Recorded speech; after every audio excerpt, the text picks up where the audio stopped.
हिवाळा म्हटला की वाळलेल्या झाडासारखी स्किन होते. तुम्ही कितीही चांगलं क्रीम लावा, कितीही चांगलं ऑइल लावा, फक्त 5 ते 10 मिनिटं त्याचा इफेक्ट पडतो आणि ते शरीरातलं तेल संपलं की पुन्हा हातापायांची चुणचुण होते.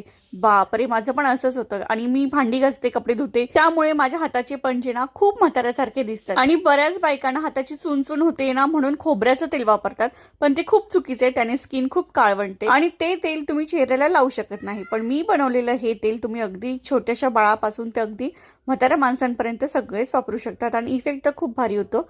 तिळाचं तेल घेतलं, ग्लिसरीन घेतलं, बदाम तेल आणि व्हिटॅमिन ईच्या कॅप्सूल हे सगळं मिक्स करायचं. तिळाच्या तेलाने हाडं खूप मजबूत होतात आणि स्किन खूप शायनी होते. आणि तसंही हिवाळा म्हटलं की तेल हे आपल्या अंगाला लावायलाच पाहिजे. तर तिळाचं तेल अगदी बेस्ट आहे. तर पूर्ण असं मिक्स करायचं, बॉटल भरून ठेवायची आणि हेच तुम्ही कधीही लावायचं. याला काही वेळ काय नाही आहे लावायला, कधीही तुम्ही लावू शकता. तिळाचं तेल असल्यामुळे ना याला थोडासा वास वेगळा येतो. तर यासाठी मी काय करते ना की माझं जे मॉइश्चरायझर आहे ना ते या तेलामध्ये मिक्स करते आणि ते लावते.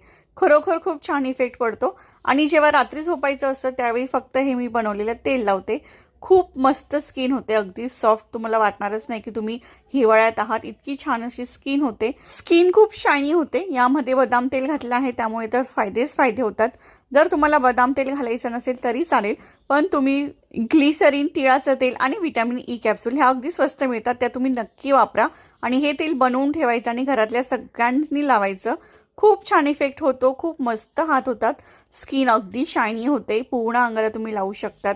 आणि माझे जे हात होतात भांडी घासल्यानंतर आणि कपडे घातल्यानंतर अगदी कडक कडक होतात, ते ह्या तेलाने अगदी सॉफ्ट होतात.